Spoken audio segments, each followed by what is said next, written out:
오늘은 혈루증 여인의 치유 표적이라는 제목으로 말씀을 상고합니다. 불교 용어에 염화시중이라는 단어가 있어요. 이 염화시중이라는 말은 이 석가모니가 사람들을 모여 있는 중에 꽃을 이렇게 들어서 보여줬다는 거예요. 그래서 그 뜻이 무엇일까? 사람들은 의아해서 다들 침묵하면서 쳐다보고 있는데 그 중에 한 사람, 가섭이라는 사람이 그 뜻을 알아듣고 미소를 지었다. 그래서 염화시중의 미소다, 이런 말이 있어요. 그러니까 그 많은 사람들이 석가모니의 그 설법을 들으면서도 아무도 그 뜻이 뭔지를 모르는데 딱 한 사람만 알아들었다는 거예요. 근데 또 공자님도 이런 일화가 있어요. 문일지십이다라는 말이 있는데 무슨 뜻인가 하면 문일, 하나를 알려줬더니 지십, 10가지를 안다는 거예요.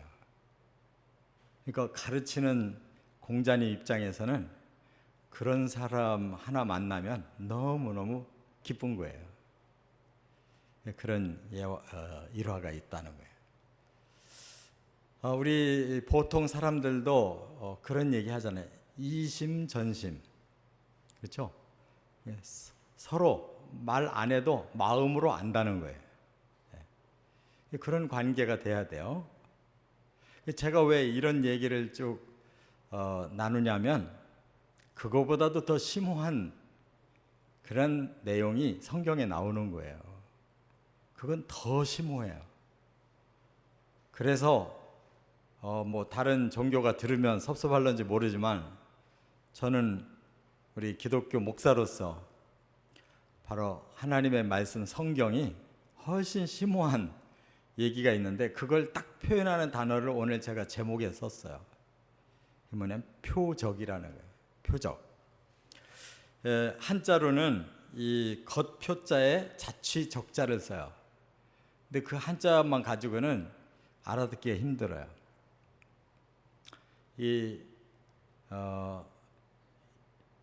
영어로는 사인이라고 해요. 사인. 그러면 조금 이게 뭔가가 있다 이렇게 느낌이 들잖아요. 사인이. 대충 사인하면 알아들어요. 근데 이 원어가 헬라어 원어가 세메이온이라고 그러는데 이 세메이온이라고 하는 말은 뜻이 있는 기적이다, 그 말이에요. 뭔가 놀라운 일이, 서프라이즈한 일이 일어났는데 그게 단순히 그걸로 끝나는 게 아니고 그것이 일어난 데에는 아주 깊은 메시지가 들어있다, 그 말이에요. 그게 바로 표적이라는 거예요. 그걸 우리 예수님이 잘 사용하셨어요. 그래서 이 표적이라는 단어가 성경 전체에서 63회나 나와요. 근데 구약에서는 12번밖에 안 나와요.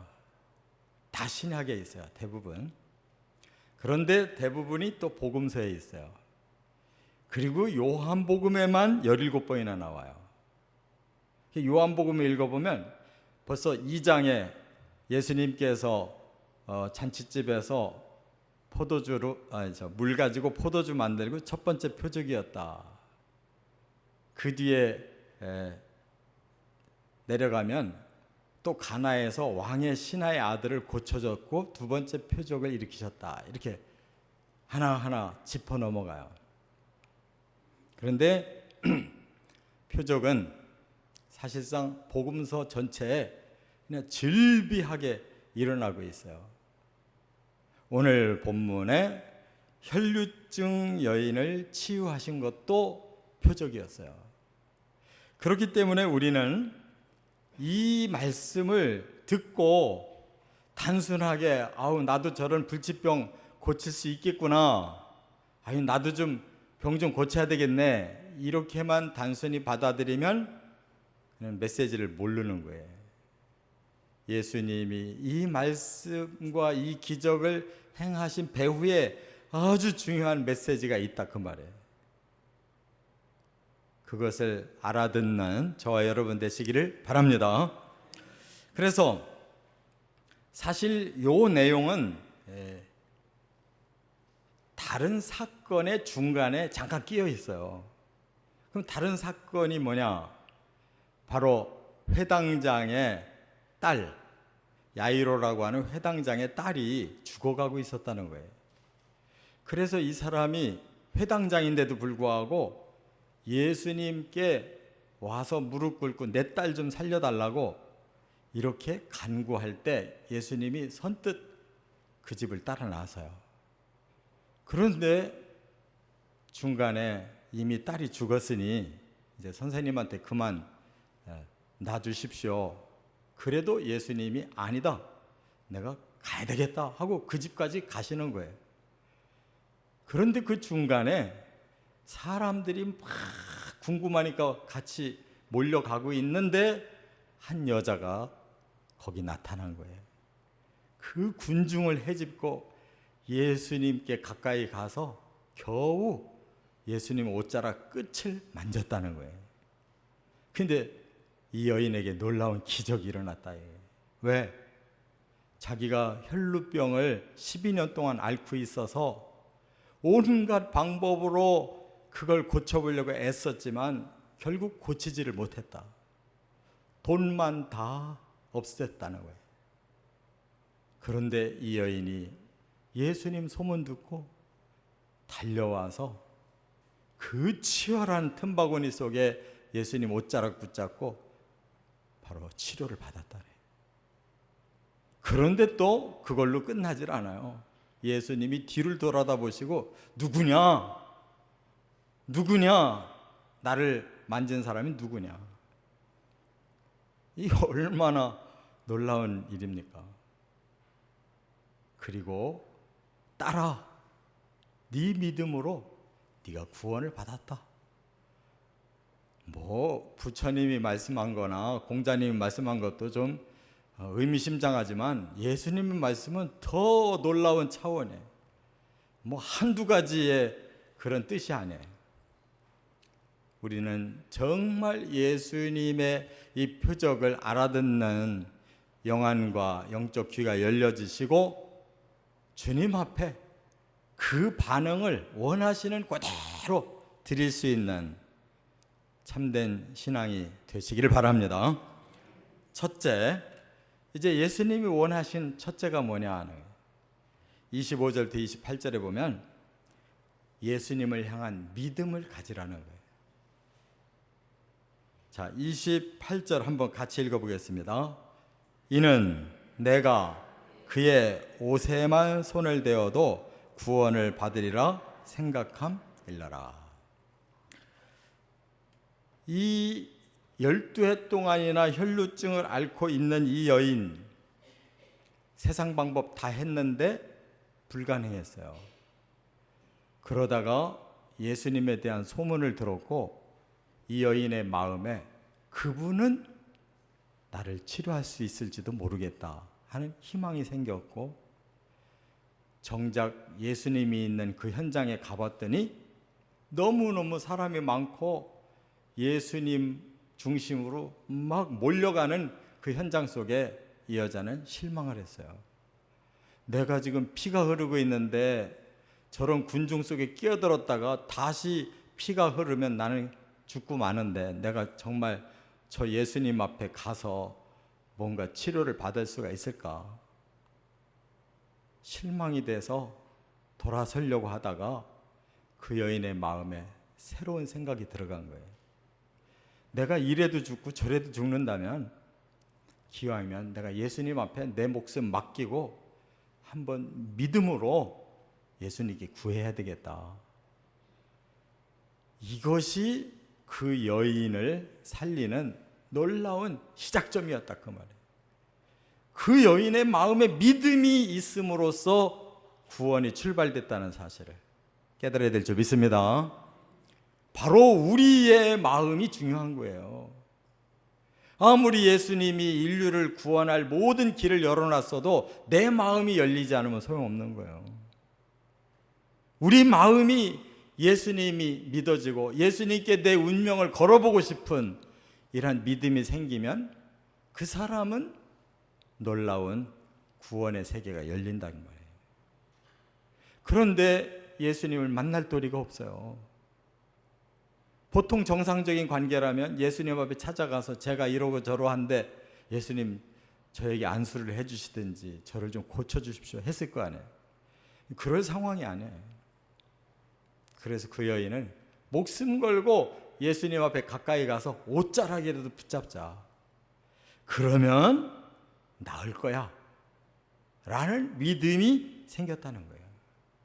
그래서 28절에 내가 그의 옷에만 손을 대어도 구원을 받으리라. 이 여인의 그 간절함과 주님을 향한 그 신실한 믿음이 바로 구원받게 된 중요한 시작점이었다. 이것을 예수님께서 우리에게 원하고 계시고 모든 사람에게 이것만 있으면 예수님이 찾아오셔서 오히려 구원을 은혜로 거저 주신다는 것, 이것을 깨닫는 자만이 구원에 이를 줄 믿습니다. 그런데 여기에 중요한 한 가지가 있어요. 이 여인에게는 육신의 생명이 있어요. 지금 육신의 생명을 살리고 싶은데 잘못하면 육신의 생명을 자기 스스로 죽여야 되는 거예요. 이게 바로 십자가의 원리라는 거예요. 우리는 살리기 위해서 죽임이 필요하다는 것을 깨달아야 돼요. 살리기 위해서 먼저 죽는 겁니다. 우리가 구원이라고 하는 것은 진정한 생명을 위해서 그것을 얻기 위한 죽음의 길을 먼저 가는 것이 이게 십자가라는 거예요. 이 각오가 없이는 얻을 수 없는 거예요. 아픈 육체를 가지고 내 목숨을 걸면 영원한 생명을 가진 몸으로 다시 살아난다는 것, 이것이 십자가의 은혜인 줄 믿습니다.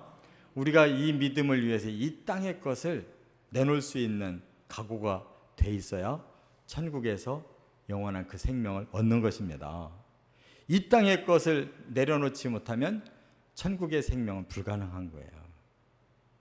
그래서 성경에는 모든 제자들이, 그리고 이 2000년 교회 속에 수많은 신실한 그리스도인은 이 땅에서 자기 목숨을 내놓고 그 십자가의 구원을 통해 영원한 생명을 얻은 것입니다. 또 하나 우리가 여기서 깨달아야 되는 게 있어요.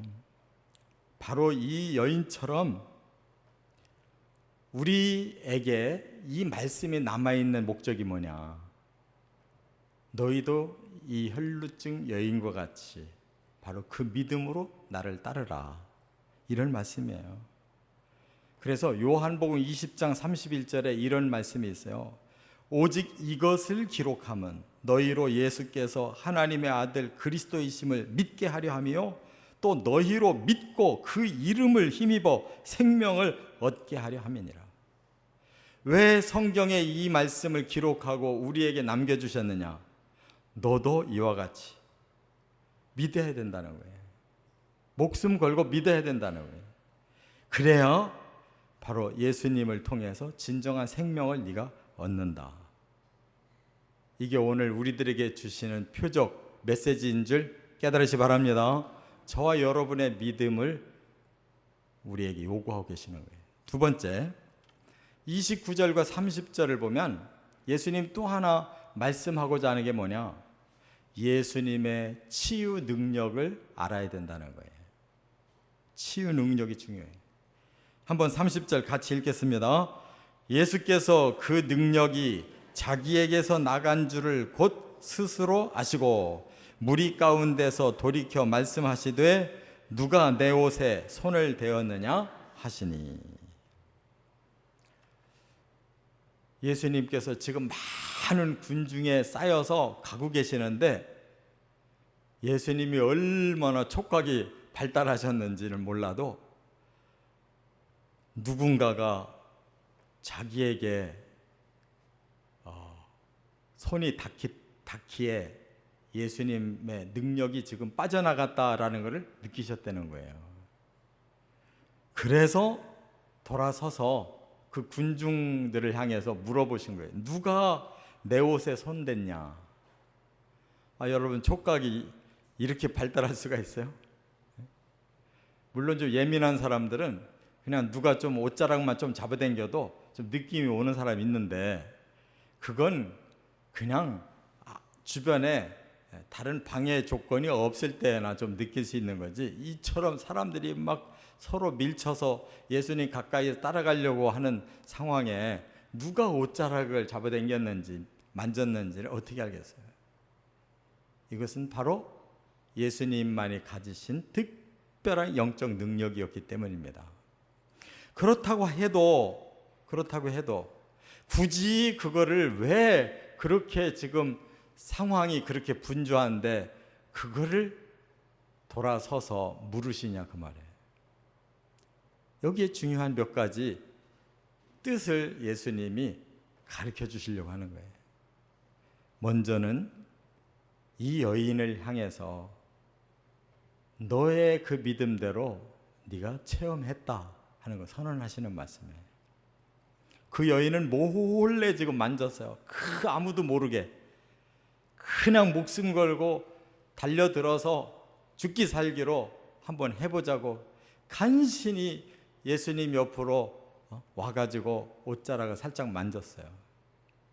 그런데 이 여인도 느낀 거예요.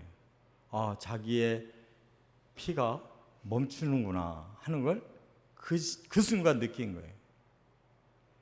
근데 예수님이 그걸 확인차 물어보실 때 얼마나 소스라치게 놀랐으며 얼마나 그 순간의 체험이라는 것이 강렬했겠냐고요. 자기 혼자 슬쩍 만졌으니까 좀 뭔가 기운이 오더라도 이거 뭐 별거 아닌 거 아닌가, 우연히 뭐가 조금 일어난 거 아닌가 이렇게 생각할 건데, 바로 그 당사자이신 예수님이 뒤돌아서서 확인하고 계시는 거예요. 내 능력이 나갔는데 누가 내 옷에 손을 댔냐. 바로 그 여인에게 두말할 필요도 없이 이건 확신의 체험이 그 자리에서 임한 것이다 그 말이에요. 할렐루야. 하나님은 우리를 구원하시되 이처럼 우리만이 느끼고 우리만 스스로 생각하고 판단하는 이러한 신앙이 아니고 하나님이 직접 우리에게 그 확증을 주시는 체험적 신앙을 주신다는 거 깨달으시 바랍니다. 그게 바로 성령의 임재하심이에요. 믿음은 내가 믿었는데 내 믿음을 하나님이 인정해 주실 때 성령이 오셔서 내 안에 성령의 확신이 들어온다 그 말이에요. 또 하나는 예수님이 왜 사람들 앞에 드러내셨을까? 놀랍지 않습니까? 두 사람만 알면 되는데 그거를 굳이 계속 밝혀요. 누구냐고 찾고 계셔요. 그 말은 뭐예요? 다른 사람들에게도 이거 알려야 된다는 거예요. 그럼 뭘 알리고 싶을까요? 이 여인에게만 예수님이 치유자라는 사실로 끝나는 게 아니고 다른 모든 사람도 간접적으로 예수님이 이 여인에게 치유의 능력을 주신 분이라는 것을 다른 사람들도 알아야 된다 그 말이에요. 바로 예수님은 사람을 치유하고 구원하는 메시아라는 사실을 지금 스스로 밝히고 계신 거예요. 우리가 예수 처음 믿을 때 나 병 나섰다 그걸로 끝나면 안 돼요. 내가 이렇게 병이 낫고 예수 통해 구원받았듯이 당신들도 어떤 문제가 있든지 바로 예수님은 당신의 그 문제도 치유할 수 있다. 그분이 예수님이시다라는 것을 모두에게 알게 하는 것이 중요하다 그 말이에요. 할렐루야. 그래서 우리가 간증이 필요한 거예요. 예수님이 나의 구주만이 아니라 우리가 알고 있는 다른 사람들에게도 똑같은 구주가 되기를 원하신다는 거예요. 또 하나는 이 훌륭한 여인이 드러남으로써 너희들도 이 여인과 같은 믿음을 가지라고 공개적으로 예수님이 지금 그 여인의 믿음을 칭찬하고 있는 거예요. 그렇지 않습니까? 이 여인은 자기 혼자만 생각하고 몰래 한 일이지만 예수님은 그걸 공개적으로 드러내셨어요. 그 여인이 그날 완전히 스타 된 거예요. 그 여인을 띄우기보다 그 여인의 믿음이 이와 같은 결과를 가져오게 됐다는 거예요. 그 믿음 때문에 예수님의 치유 능력도 주시게 됐고 예수님이 바로 구주시라는 사실까지도 밝히는 계기가 됐다 그 말이에요. 바로 이 여인의 믿음과 같이 우리도 나 혼자만의 믿음으로 머물지 아니하고 또 다른 사람도 함께 격려하고 본받아서 그 믿음을 품어야 될 줄 믿습니다. 그리고 성경에 이렇게 남게 된 그 이유는 2000년 후에 살아있는 우리들에게까지도 그 믿음과 그 체험과 그 예수님의 그리스도 되심을 다 함께 누리게 하시려고 주신 사건이 이게 바로 예수님의 표적이다 그 말이에요. 예수님의 사인이 바로 2000년 후에 오늘 우리들에게까지도 오고 있다는 거. 사도행전 4장 12절에 베드로가 이렇게 설교했어요. 다른 이로서는 구원을 얻을 수 없나니 천하 인간의 구원을 얻을 만한 다른 이름을 우리에게 주신 일이 없음이니라.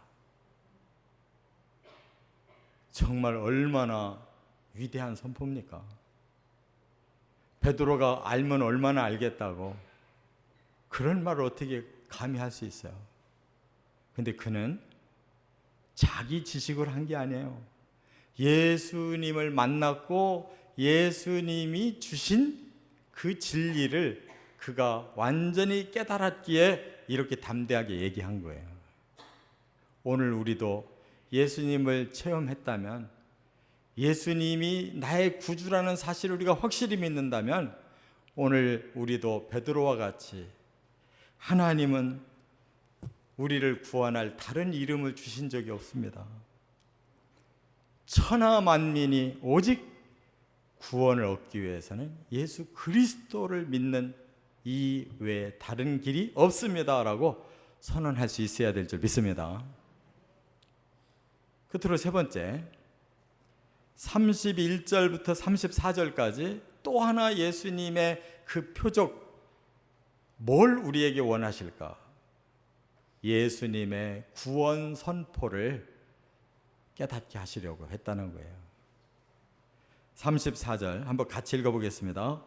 예수께서 이르시되 딸아 내 믿음이 너를 구원하였으니 평안히 가라 내 병에서 놓여 건강할지어다. 여러분, 이 말씀을 왜 하셨을까를 생각해 보세요. 예수님은 복음을 이 놀라운 현장에서 복음을 증거하고 계시고 복음이 뭔가를 단 몇 개의 단어를 가지고 완벽하게 설명하셨어요. 이게 바로 구원 선포라는 거예요. 우리가 복음을 선포할 때 이 내용을 선포하면 되는 거예요. 여기 보니까 따라 그랬어요. 이 여인 누군지도 모르는 사람이지만 예수님의 눈으로는 이 여인은 예수님이 사랑하고 계시고 긍휼히 여기고 계시고 구원시키고 싶으신 잃어버린 어린 양이에요. 그렇기 때문에 가장 다정한 사랑의 언어, 따라라고 부르고 계시는 거예요. 복음은 바로 이와 같은 사랑으로 시작하는 겁니다. 사랑 어린 눈으로 바라볼 때 우리의 주변에 많은 영혼이 이렇게 느껴져야 된다고 합니다. 내 아들처럼, 내 딸처럼, 내 어머니처럼, 내 아버지처럼, 내 형제처럼, 자매처럼 느껴져야 되는 거예요. 여기서 복음이 전해지는 거예요. 할렐루야. 그 다음에 내 믿음이 너를 구원했다. 구원을 받는 유일한 조건은 믿음뿐이다. 사람이 예수님 앞에 할 수 있는 일은 오직 믿음뿐이다. 주님이 우리를 구원하신다고 믿기만 하면 구원이 이르는 것이다. 그 이외에 다른 조건이 하나도 없다는 거예요. 그리고 세 번째는 뭐라고 그랬어요? 평안할지어다. 진정 우리가 구원을 받기 시작하면 제일 먼저 우리 마음에 그 구원의 징표가 평안이라는 거예요. 이 여인은 그 몸의 아픔과 죽음이 어른거리는 삶 속에 또 모든 물질을 다 허비하고 그야말로 절망 속에서 살고 있는 그 여인에게 무슨 평강이 있었겠어요? 늘 불안하고 괴롭고 절망스럽고 답답하고 죽을 지경이었는데 제일 먼저 예수님의 구원 받고 보니까 마음부터가 평안하다는 거예요. 이것이 구원의 징표인 줄 믿습니다. 저와 여러분의 마음에 모두가 다 있어야 될 증거. 죽을 것 같은 상황에도 우리 마음만큼은 구원받았기에 진정한 평안이 있다는 거예요. 이 평안이 없으면 아직 우리는 구원받지 못한 거예요. 그 다음에 뭐라고 말씀을 했어요? 이제 가서 내 병에서 놓였다는 그 축복을 누리라는 거예요. 건강할지어다 하고 축복하고 계시. 이제부터 너는 병에서 놓였으니 그 축복을 계속 누려라. 이렇게 말씀하셨어요. 이게 복음이에요. 복음은 구원받은 자들에게 계속 축복이 임하는 거예요. 할렐루야. 우리가 이 땅에 사는 동안에 어떤 시련이 왔다고 그것이 시련이 아닙니다. 구원받은 자들에게는 시련이 오히려 축복을 쌓는 기회이고 통로인 거예요. 그렇기 때문에 이제부터 구원받은 사람은 질병이 오든 물질적인 고난이 오든 어떠한 환난이 오든 그것은 우리를 다시 구원에서 멸망으로 가게 할 수 없는 거예요. 우리는 이미 구원을 받았어요. 그 시련을 뚫고 가면서 더 큰 축복을 향해 나가고 있는 거예요. 믿으시기 바랍니다. 이 여인은 그 이후부터는 그 질병에서는 자유하고 예수님 선언해 주신 대로 그 건강의 축복을 계속 누린 거예요. 여러분, 이것이 복음이에요. 이 구원을, 이 복음을 사람들에게 선포하라는 거예요. 예수님이 먼저 선포한 대로 그대로 듣고 체험하고 믿는 자들은 그대로 선포하라는 거예요. 얼마나 우리들에게 예수님께서 이 하나의 사건을 가지고 많은 메시지를 여기다 담아서 주셨는지 몰라요. 그래서 표적이라고 하는 거예요. 저와 여러분에게 이 사명이 주어져 있어요. 마가복음 16장 15절에 예수님이 말씀을 마감하면서 끝 말씀이 이거였어요. 너희는 온 천하에 다니며 만민에게 복음을 전파하라. 믿고 세례 받는 사람은 구원 얻을 것이고 믿지 않는 사람은 정죄를 받을 것이다. 너희들은 사람을 살릴 수가 있다는 거예요. 이 복음만 전하면 사람을 살릴 수 있다. 이 얼마나 놀라운 특권이에요. 이 표적이 살아있는 저와 여러분 되시기를 바랍니다. 이제 오늘 말씀처럼 예수님은 우리를 향해서 믿음을 정말 원하고 계시다는 것, 예수님이 치유하시는 구원자라는 사실을 확실히 알라는 것, 그리고 이 복음을 모든 사람들에게 알려서 구원을 선포하고 살으라는 것. 주님의 표적과 함께 동행하는 저와 여러분 되시길 주의 이름으로 축원합니다.